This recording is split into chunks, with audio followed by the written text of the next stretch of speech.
Pourquoi tu ne réussiras pas dans l'immobilier? C'est ce qu'on va voir dans cette nouvelle vidéo. Je te passe l'intro et on est parti.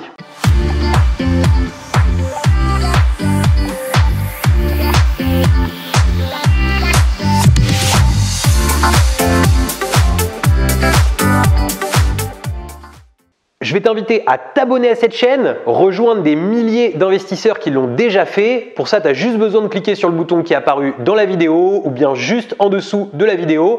Et si tu souhaites être prévenu à chaque fois que je publie une nouvelle vidéo, il te suffit juste d'activer la petite cloche. Je vais être assez cash dans cette vidéo. Je vais t'expliquer pourquoi tu ne réussiras pas dans l'immobilier. J'ai accompagné beaucoup de personnes dans l'investissement immobilier depuis un an. Et ça m'a permis de voir beaucoup d'erreurs qu'on va pouvoir détailler ici. Le problème, c'est que les personnes qui débutent l'investissement, bien souvent, oublient les fondamentaux. On va en parler dans cette vidéo, mais ce qu'il faut bien que tu comprennes, c'est que l'investissement immobilier, c'est avant tout la vraie vie. C'est-à-dire qu'on n'est plus sur YouTube. Sur YouTube, c'est cool, les vidéos s'enchaînent. Tu vas voir un appartement se refaire en l'espace, je sais pas, d'une heure par exemple. Mais c'est un petit peu plus complexe que ça. Alors, je ne vais pas tomber dans l'éternel discours de forme-toi avant d'investir. Je pense que si tu regardes cette chaîne aujourd'hui, c'est que tu es complètement conscient de cela. Je pense que beaucoup de gens aujourd'hui montrent ça d'une manière peut-être un petit peu trop banalisée, même si je suis le premier à bien aimer banaliser les choses parce que finalement, acheter un bien, ça n'est pas si compliqué. Il y a quand même une stratégie et une méthodologie à mettre en place et des fondamentaux. D'ailleurs, quels sont ces fondamentaux? Le premier point qu'on va voir, c'est le fait d'acheter un bien qui s'autofinance.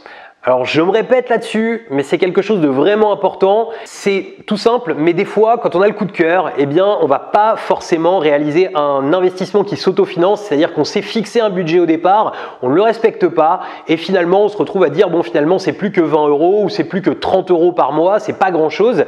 Et on a obtenu l'appartement ou le bien qu'on souhaitait. Mais si on fait ça une fois, deux fois, 10 fois, forcément, on ne gagnera jamais d'argent avec l'immobilier. Tout simplement, est-ce que tu imagines un chef d'entreprise aller ouvrir une société pour perdre de l'argent pendant 20 ans et puis espérer en gagner au bout de 20 ans? Je pense que ce serait complètement aberrant. Il faut voir l'immobilier de la même manière. Le deuxième point qu'on va aborder, c'est tout simplement le fait d'ouvrir ton esprit, de ne pas faire comme les autres. C'est-à-dire qu'il faut que tu analyses ta ville et il faut que tu te rendes compte ce que les autres font et ne pas forcément faire la même chose. C'est-à-dire que s'il y a une abondance, par exemple, de biens en nu qui sont, je vais dire, en état moyen, surtout ne propose pas ce genre de biens. Propose un produit que l'on ne retrouve pas et surtout un produit qui est recherché. Cela nous amène au troisième point. Le troisième point, c'est tout simplement de réaliser une étude de marché. Si demain tu dois ouvrir une activité commerciale, j'imagine que tu vas réaliser une étude de marché, c'est logique.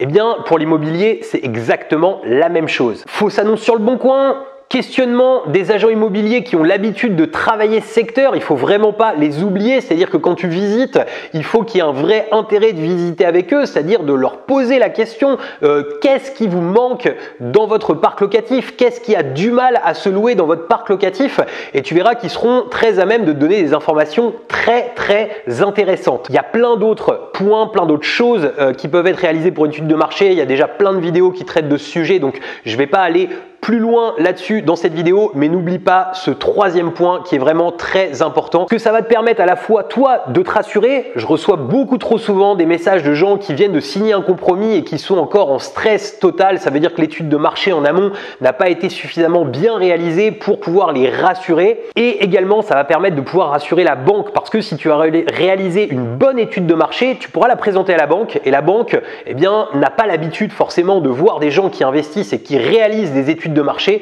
donc forcément tu auras un poids beaucoup plus puissant. Le quatrième point, c'est tout simplement le fait de toujours sécuriser tes investissements. Il faut en fait avoir plusieurs portes de sortie tout du moins au moins une. C'est-à-dire que si par exemple tu as choisi de faire de la location meublée, eh bien seras-tu rentable en nu? Auras-tu la possibilité de pouvoir revendre ce bien demain si tu en as besoin?